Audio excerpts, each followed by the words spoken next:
Hola, como siempre buscaré en la vida misma las raíces de lo que intento comunicar. Hace muy poco tuve una visita en esta cueva de luz que es mi espacio de trabajo, biblioteca. Esta mesa gigante que no es fruto de la soberbia sino de la necesidad, y este estudio de grabación encerrado de piedras milenarias en el cual estoy grabando.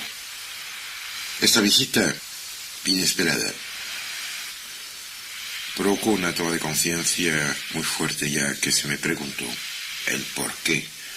Porque hacía cintas hablando en vez de escribir libros que por lo visto todo el mundo esperaba.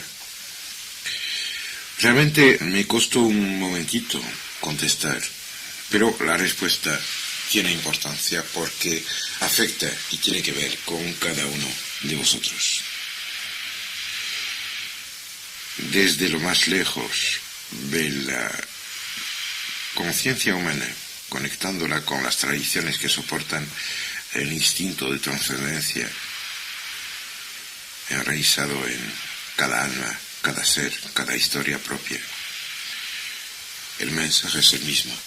El hombre se define como algo diferente de un ser orgánico fruto de una eventual evolución. Conocemos muchas definiciones de la humanidad, desde la muy oficial de la arqueología y paleontología, que dice que es hombre el que guisa sus alimentos con fuego, tiene conciencia de sus abuelos e hijos, imagina el futuro y entierra a sus muertos. Personalmente estoy bastante más sensible a un verso latín que escribió Lucrecio y que dice: quelunque tueri juside rectus accidera togliere vultus. Lo cual más o menos quiere decir que les ordenó de ponerse de pie, levantar la cara hacia la bóveda celestial y mirar al cielo. Esta conquista de la verticalidad no es tanto el tener una columna vertebral torcida como un arco, no es tampoco el conseguir de que el agujero de la calavera que todos tenemos y que contiene este receptor prodigioso de la información cósmica esté perfectamente alineada con el polígono de sustentación. No. Esto implica el descubrir el eje absoluto, el que los sufíes cuando bailan buscan eternamente, el eje de los siddhas y de los sadhus, que cuando se ponen haciendo de las posturas asanas en sánscrito del yoga, sea este de cualquier nivel, intentar poner en contacto lo más hondo de la materia con lo más sutil del espíritu. El descubrimiento del eje, en realidad, ya que he podido comentarlo, está acompañado por un poder prodigioso, que es el del verbo. La palabra primordial, que lo cuente la Biblia, que lo cuente el Evangelio, que lo cuente el Ramayana, el Rig Veda o cualquier otra tradición, siempre se resume a una sola cosa. Se tiene que dar nombre a las cosas para que existen. Se tiene que dar nombre a los seres para que estén. Y se da nombre a lo que se teme para que pueda molestar. Uno de los secretos a voces de la iniciación radica probablemente en el hecho de aprender a dar un nombre a cada cosa.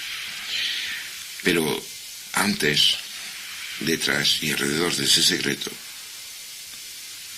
hay otro dato también fundamental, que es que para poder dar un nombre a algo hay que tener una diferencia con este algo. La iniciación como tal,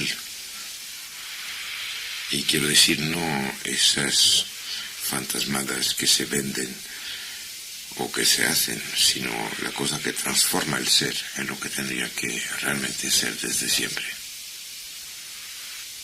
Pues hace que, en vez de atribuir un conjunto de sonidos vocalizados por la maravilla de los cartílagos cricoides de nuestra laringe, está reflejando con sonidos una conciencia de frecuencias y de vibraciones de otro nivel.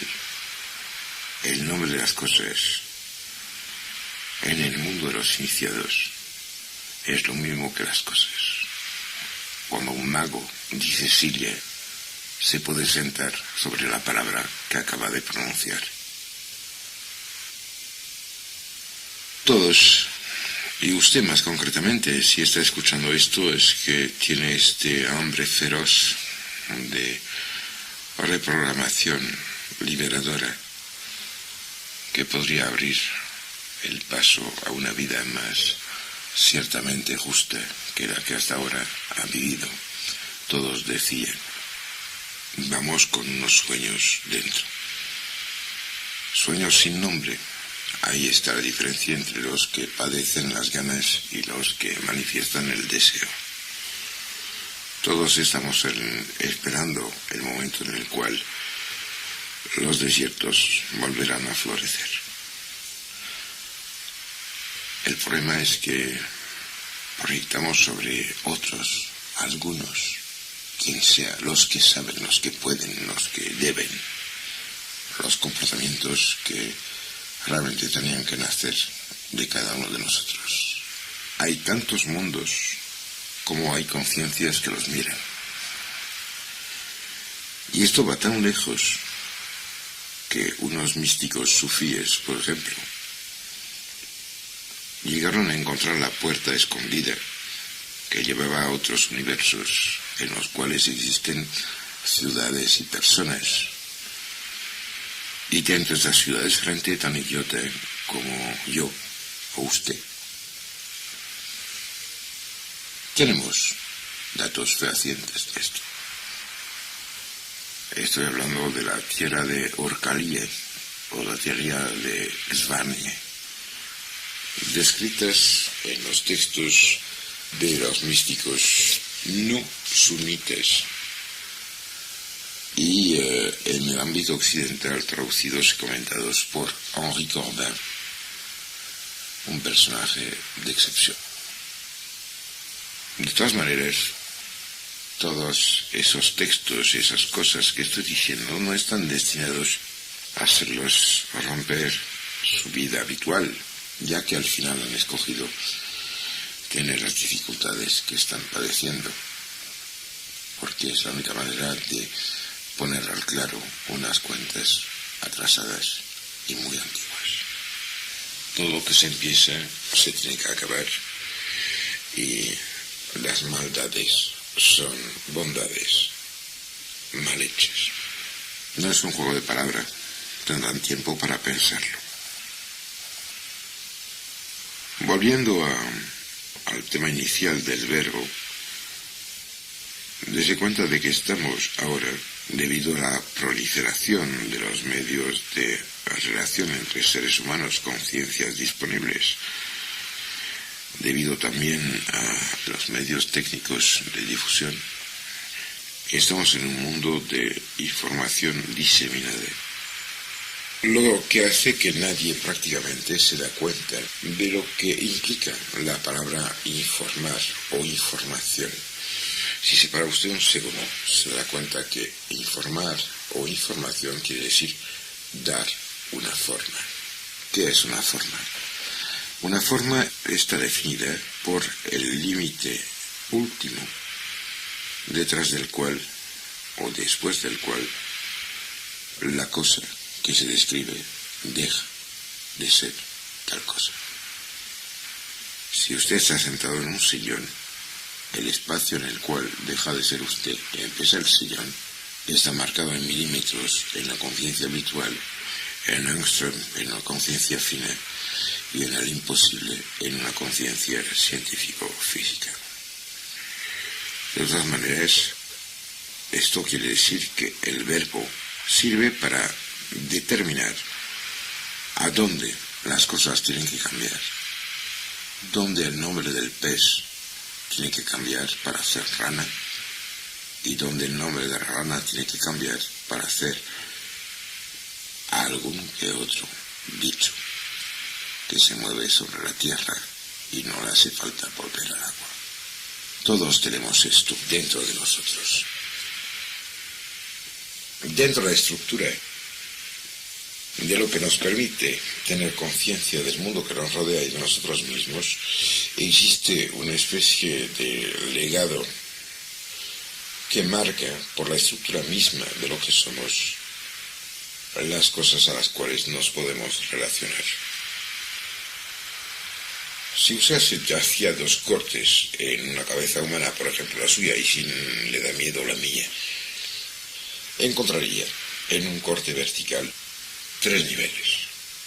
Un nivel cortical, una zona en la cual toda la organización celular, como en un ordenador, está destinada a utilizar los programas que usted haya comprado, experiencias, vidas vividas en otras épocas, reencarnaciones, huellas de comportamientos eficaces y accidentes, las famosas bombas que todos que tocan ordenadores conocen, que nacen de los fallos habituales.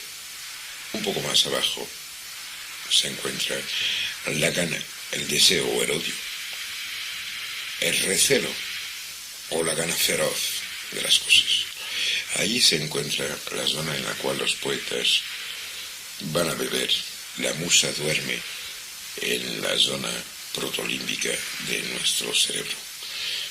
Las musas se bañan en un lago que tiene islas que se llaman hipotálamo, que se llaman acueducto, que se llaman cuerpo calloso e hipófisis. Más debajo de esto están los abuelos, la raíz misma de lo que podríamos ser, el fundamento que se niega. El árbol huye de sus raíces, yendo hacia el cielo como todas las plantas. La fuerza prodigiosa del nacer es el escapar a los esquemas reductores que nos atraigan y nos atraen hacia el centro de cualquier cosa, incluyendo en estas el planeta. Esta zona de la cual estoy hablando es el sistema límbico, un sistema nervioso similar al de los reptiles y heredado de nuestros lejanos antepasados reptilianos que pudieron sobrevivir, por lo menos creo que las hembras, en el tiempo en el cual cayó el meteorito en Yucatán que acabó con los dinosaurios, o sea, según lo que quiere decir la palabra, lagartos espantosos. Lo que sí hay que decir es que esos lagartos espantosos dejaron solo unos pocos descendientes minúsculos, casi limitados a un sexo, que sexo viene de sectus en latín, que es cortados, a unos aislados, que buscaban desesperadamente algo para volver a conectarse con el cosmos. En medio tiempo existían unas pocas hembras de mamíferos ridículos grandes como ratas, y de ahí venimos. Si veniéramos solo de los reptiles, seríamos iguales y parecidos que esos hijos de la serpiente que se enseñan en muestras impresionantes y muy interesantes, lo reconozco, de dinosaurios que se han dado en todas partes en el mundo nuestro. Pero la cosa cierta es que tenemos 5 dedos y no 4, que tenemos una secuencia de genoma que hace que el macho se diferencia por el cromosoma Y, el famoso cromosoma sexual, y que no tenemos la prodigiosa capacidad de regeneración de los demás descendientes de la gran estirpe de los lagartos. Somos un puente mestizo de la historia de la vida sobre este planeta. Volviendo a lo que decía hace un momento sobre dar forma, o sea, informar y dar información, creo que es importante mencionar que todas las magías tienen su raíz en el hecho de poder formular de manera clara, nítida, corta, el deseo. No he encontrado nunca en mi vida nadie que tenga un deseo claro que no lo haya cumplido. Cuando alguien quiere algo y no lo consigue, es que realmente no sabe lo que quiere. Después de las 8 o 10 horas, ya ni me acuerdo, que he pasado a explicar lo que pasaba en cuanto a muerte e iniciación. Creo que en esta cinta dedicada a las puertas del poder, lo importante es que antes de daros no unos atajos ni trucos, pero sí unas indicaciones sobre el cómo hay que hacer para no perderse, es importante volver a aclarar un tema. Si hay que limitar la realidad a los extremos del posible, en una punta encontramos Dios y en la otra el diablo. De Dios poco se sabe. Fíjese bien, de Dios no se sabe prácticamente nada, porque la única característica fundamental que tiene es la de ser inconocible. Sin embargo, existe muchísimo más literatura y testimonios fehacientes sobre el diablo, que es al final algo que quiere decir que es mucho más fácil destruir que construir, ensuciar que limpiar, separar que reunir. Igual hace falta ahora mismo volver a recordar a cada uno de vosotros un concepto muy tonto, que además es solo una información, volviendo a lo que decía hace un momento. Y es esto: en la época de las ciudades-estado griegas, los ciudadanos, los que vivían dentro de la ciudad, tenían la posibilidad de tener un nombre. El nombre era que su forma tenía una identidad, la fuerza primordial de existencia. Cuando alguien tenía que moverse de un sitio a otro, cabía la posibilidad de hacerlo identificar y otra vez id. Y para esto bastaba romper algo en 2 trozos, dar un trozo al destinatario, y el día que quería hacerle llevar un mensaje, bastaba dar al mensajero el otro trozo. Al llegar el mensajero lo reunía y se da cuenta de que encajaban perfectamente. Esto se llama un símbolo, símbolein en griego.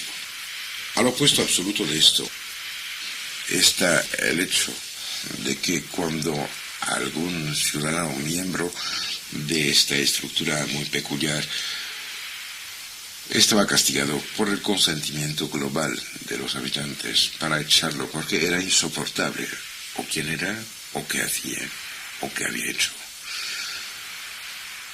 Se escribía su nombre sobre una teja, se la rompía a 1000 pedazos y se tiraban afuera de las murallas o de los límites de la ciudad.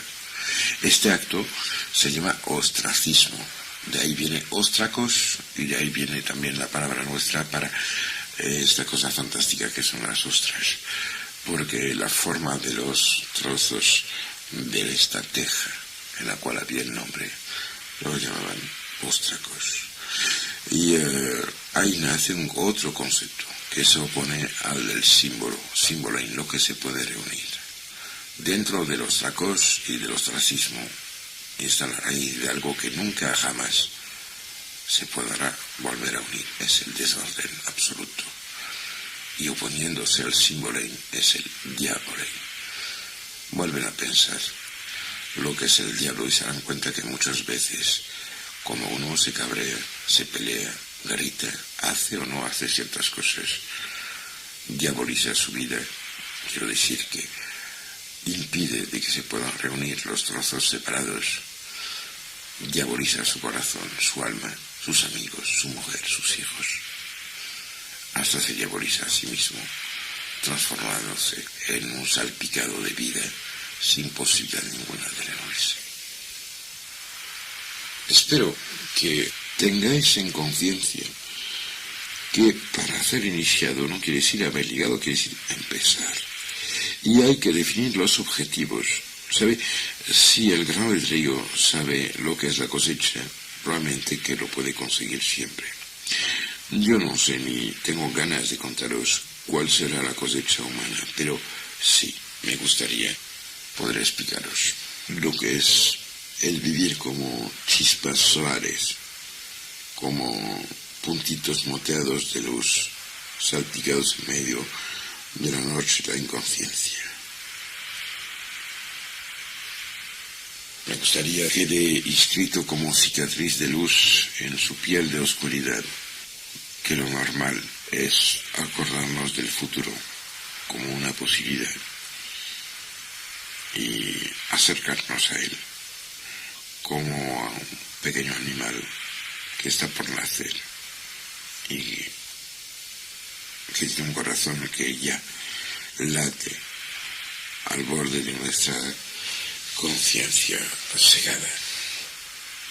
Sabéis una cosa, si escucháis realmente lo que estoy diciendo y que intenten seguir no lo que yo digo, sino lo que está dicho por mi boca, evidentemente que os vais a encontrar con un montón de oposiciones. Tenéis que aprender a soñar, a sonreír, a respirar. No dejen paso al criticón,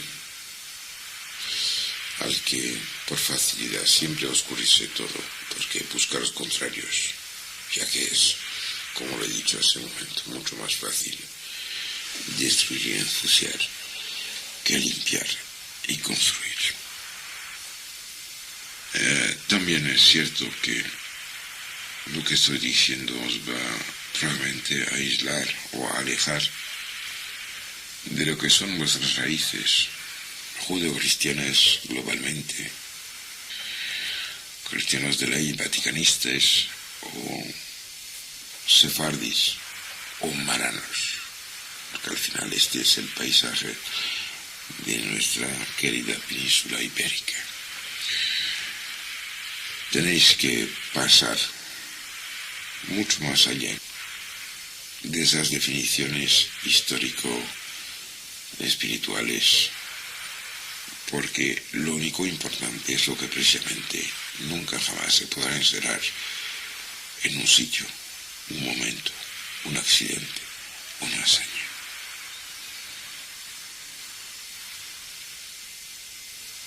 Ya me doy bien cuenta que últimamente hay un brote grandioso de personajes que intentan hablar. Hay un texto que quiero citaros, que en el viaje de los Reyes Magos de Eliot dice: hemos vuelto a casa nuestra en esos reinos, pero sin sentirnos más a gusto en la antigua organización, encontrándonos con nuestros pueblos extranjeros que se agarran a sus dioses. ¿Sabe? Yo creo que hay que felicitarnos y estar muy felices del aumento brutal de esos viajeros espirituales, de esos magos cada vez más numerosos. Espero que vais a alegraros.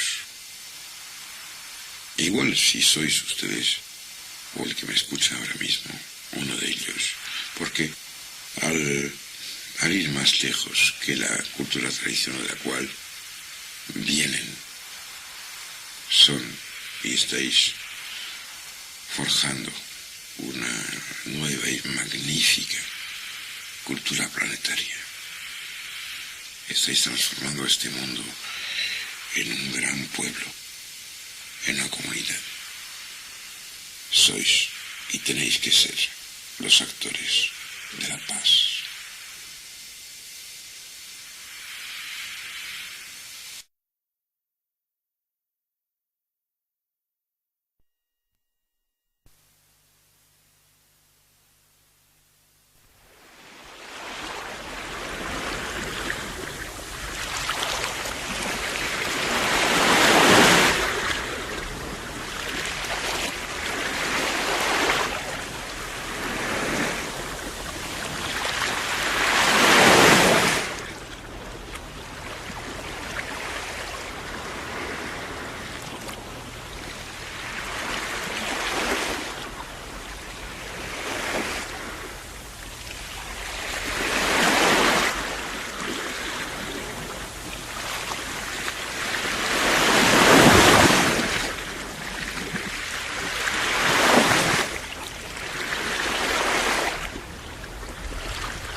Hola.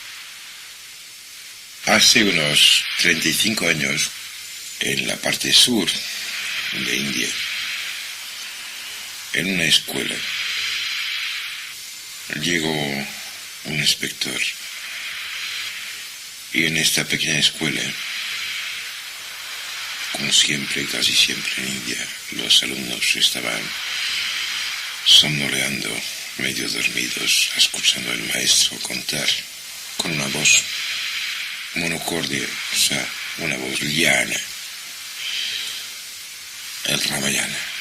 Es que Ramayana es una de las más ilustres de las leyendas indias. Leyenda quiere decir que se puede leer, cuentos, lo que se puede decir, pero es gigante. Y ahí, ¿qué pasa? Pasa que el maestro de escuela evidentemente conoce la historia de memoria. O sea, la está contando de manera mecánica, sin darse cuenta de lo que dice. Como la mayoría de los cristianos occidentales cuando rezan. Cuando de repente el inspector, un indio formado en Oxford, entra en el aula, en la clase. Pasado el susto inicial de ver llegar a alguien con corbata en un momento tan caluroso, vuelve a continuar la lección. El inspector muy bien dispuesto, porque en esos entonces el importante era de hacer diplomados y no de comprobar lo que sabían. Dice al inspector que, por favor, mira, estoy muy feliz de ver que estáis enseñando el Ramayana, volviendo a conectar los alumnos con la raíz de la memoria de su pueblo. Y si me permiten, porque también los inspectores tienen prisa, voy a hacer algunas que otras preguntas.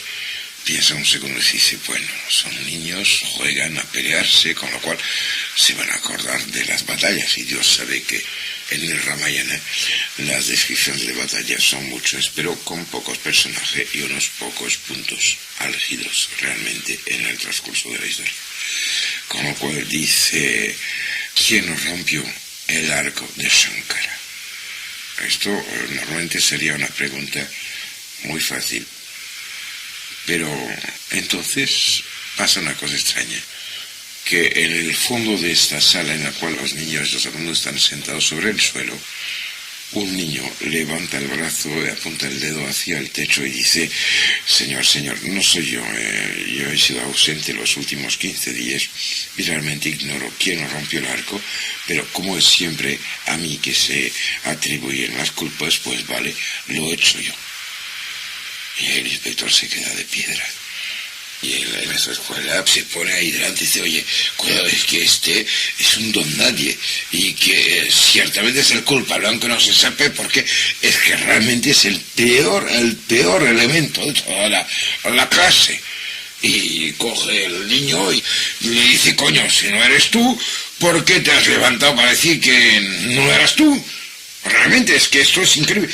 ¿No se dan cuenta ustedes de cosas que pasan habitualmente en su familia, en su calle, en su barrio, en su ciudad, en su país? Y ahí, claro, el inspector, pues muy vejado, muy espantado, coño, se levanta y se larga. Y realmente va a ver el director de la escuela, porque piensa que es inaudito de que niños y maestros diciendo y escuchando el Ramayana no sepan las cosas que pasan ahí dentro.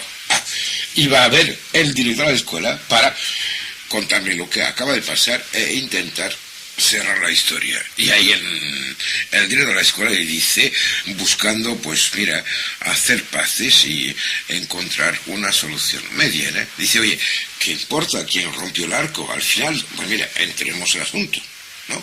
Nos quedemos así con peleas, porque la paz está en esta escuela desde ya varios meses, nadie ya rompe el mobiliario y realmente tenemos que ser prudentes. Y el inspector se queda más helado aún. No llega a entender, con lo cual sale de ahí y va a ver el presidente del comité del grupo escolar y le cuenta toda la historia, que Ramayana estaba enseñada en la aula, que un niño afirmaba que no había roto el arco de Shankara y que este niño era el culpable según el maestro de escuela y que al director le gustaba mucho más cerrar los ojos y ahí pide su parecer al presidente, que le conteste esta cosa maravillosa. Dice, oye, por favor, no se cabre, no se formalice, señor inspector. Es que usted está teniendo una trayectoria profesional, yo también, pero mira, quien sea que sea el culpable, el comité se encargará de la reparación del arco, ¿vale? Esto es lo mejor que se puede hacer.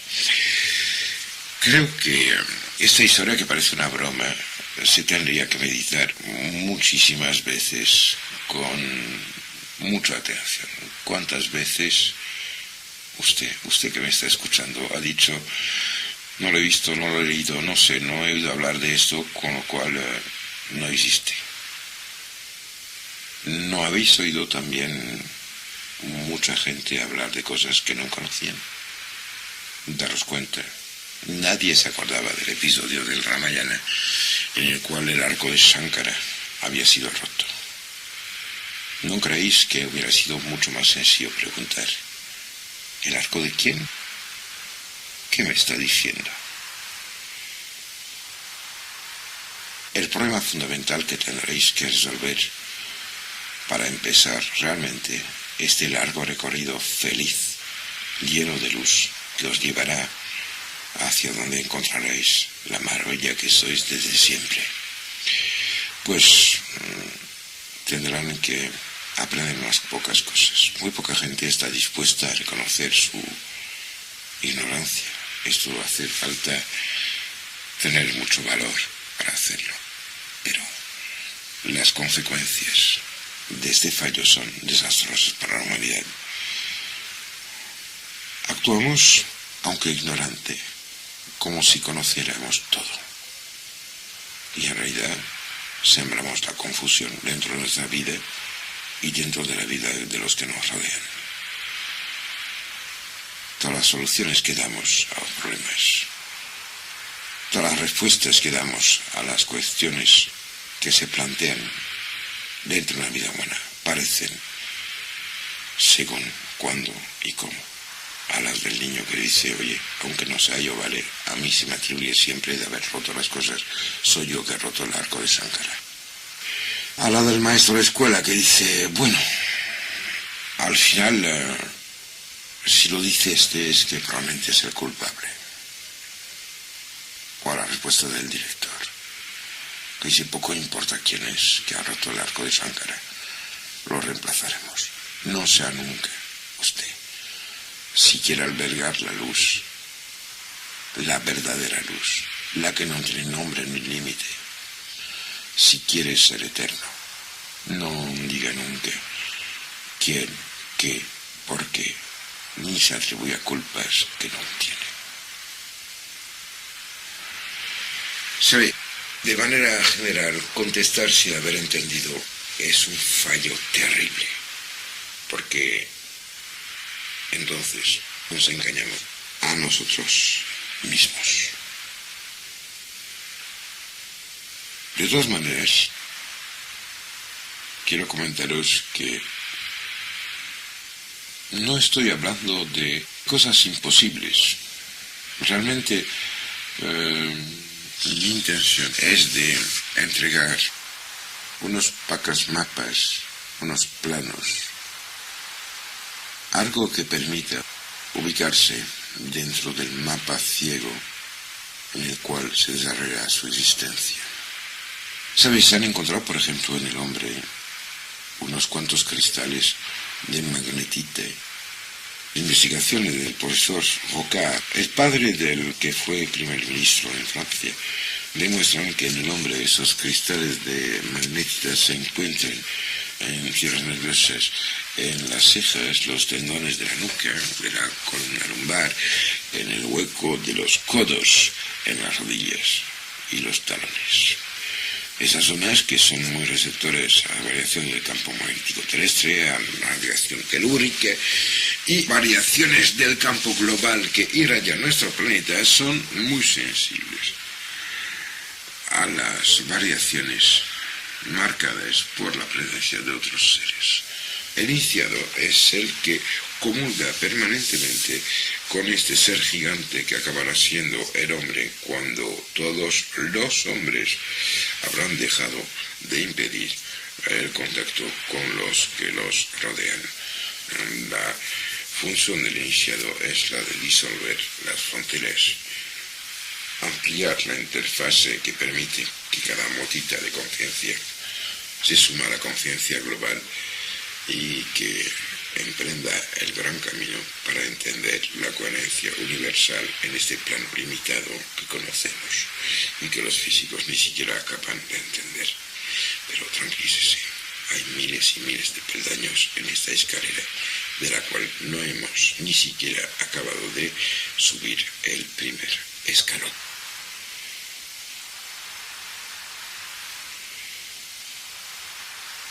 ¿Sabe? Después de lo que acabo de decir sobre la presencia de la magnetita en el ser humano, tenéis que daros cuenta que no solo en nuestro organismo están presentes, bueno, ya se ha ubicado y reconocido y descubierto en salmones, en palomas, en 100.000 especies. Y en la totalidad del mundo que nos rodea. No olviden nunca que empecemos forjando hierro, en la dichosa época de Einstein, época del hierro. Cada vez que algo nos ocurre, tenemos una alteración del campo irradiado por nuestro conjunto orgánico espiritual, y eso marca el sitio en el cual pasa, pero también está marcado por las connotaciones y características de donde pasa. O sea que estamos marcados magnéticamente por los lugares en los cuales tenemos o hemos tenido experiencias fuertes, nacimiento, muerte, experiencia interior, psíquicas, espiritual. Al final, la clasificación solo responde a un defecto de conciencia. Pero, de hecho, esta memoria magnética, entre comillas, de los lugares, tanto en el espacio como en el tiempo, organiza la energía. Organiza también las líneas de fuerza del cuerpo, abre o cierra en la irradiación del campo magnético corporal. Y yo me temo de que muchas veces las miles de personas que me han venido para contarme experiencias astrales con comillas enormes, realmente solo me venían a contar la transformación de esta captación de variación del campo magnético de referencia dentro de la conciencia reducida que solían utilizar. De todas maneras, este tipo de datos permite entender el por qué podemos estar conmovidos por ciertos sitios, ciertos lugares de peregrinaje. Yo acabo de volver de Santiago de Compostela con una conciencia aguda de lo que pasa ahí, aunque esta vez ni siquiera me acerqué a la catedral. Y realmente las experiencias estas que yo acabo de vivir no tienen ningún tipo de justificación material medible, o sea, que no hay nada exterior a mí o a quien sea que pueda explicar el vuelta abajo, el moverse, el chamboulement en francés emocional de esos momentos. ¿Sabéis? Si tenéis la intención de llegar a la paz, tenéis que ser consciente que la evolución de nuestra conciencia es, de hecho, una sucesión de encuentros con nosotros mismos, como un laberinto, seguido inconscientemente con unos pasos de puertas invisibles, puertas inducidas al inicio y después cada vez más sensibles, antes de pasar a ser evidencias. Que se trate de encuentros con nuestros prójimos vitales, los que queramos o odiamos, porque también esto importa en el plano afectivo, bien que sea con animales, con la naturaleza, con las flores, los árboles, que sean las cosas que hay en el mundo que no entendemos pero que sí sentimos, que se trate también de una colaboración profesional, o bien de manera más vasta o más sutil, una resonancia telúrica con un lugar geográfico, o aún más, y esto sí me encantaría, una puesta en resonancia espiritual con unos seres que alberguen una conciencia despierta, pero de todas maneras siempre es adentro de nosotros mismos que miramos. La atención, la concentración, la voluntad, la apertura de la conciencia nos van a permitir, y permitirán, no lo duden, la liberación de una restricción, de una prohibición, de un impedimento, de un miedo. Dejarán paso a una iluminación espontánea. ¿Sabe? Lo único que se pierde cuando llega la luz son las pantallas, las paredes, los impedimentos y las prohibiciones, las maletas, el equipaje inútil, o bien todos esos viejos pellejos que arrastramos desde milenios y que hacen obstáculo a nuestra irradiación normal e innata de alma solar. Al final es únicamente el miedo de morirse al conocido. O sea, quiero decir que desaparecer dentro de que creemos conocer. Que nos retiene, que nos impide, que mata la capacidad de nuestras antenas de captar la totalidad del universo o de las maravillas que alberga.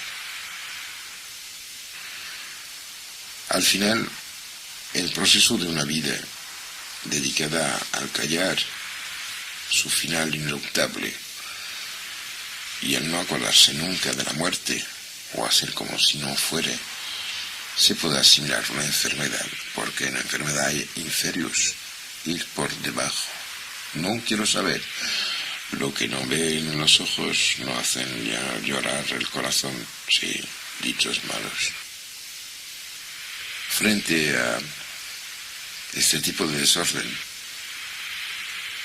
tenemos que plantearnos el esquema de curación. Curación habitualmente se entiende frente a una enfermedad comúnmente reconocida, pero no tenéis dentro conciencia de que muchas veces están por debajo de lo que siempre han sabido que son.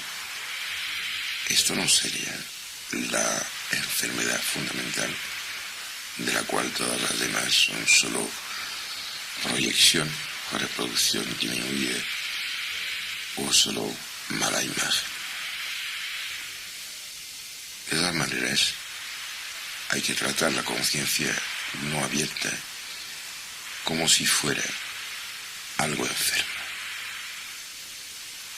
La técnica que emplear, evidentemente, es el amor, el cariño, la conciencia despierta, vigorosa, genial, el conectar con las fuerzas que mueven los universos y no solo el nuestro. Y hay muchos medios, son múltiples. Van desde la música hasta el rezo, de la imposición de las manos al visitar lugares sagrados, desde visualización creadora hacia una alimentación viva y sana, desde el encontrar el espíritu a través de una mirada, de una frase, un gesto de amistad, una mano de cariño, cualquier cosa que implique la comprensión. Todo lo que sea realmente humano es fuente de curación. Y de la misma manera que el hombre es el único remedio del hombre,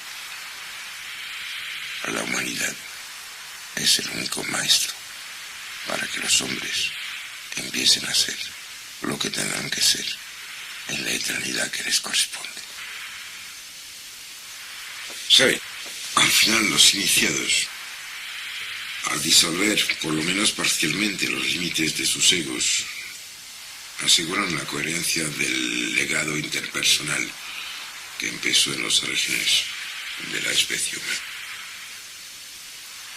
Todo lo que piensa hoy un hombre, usted, yo o quien sea, llega a todos los demás, aunque y esto sí que es cierto, sean solo una minoría los que lo viven conscientemente y que lo acepten.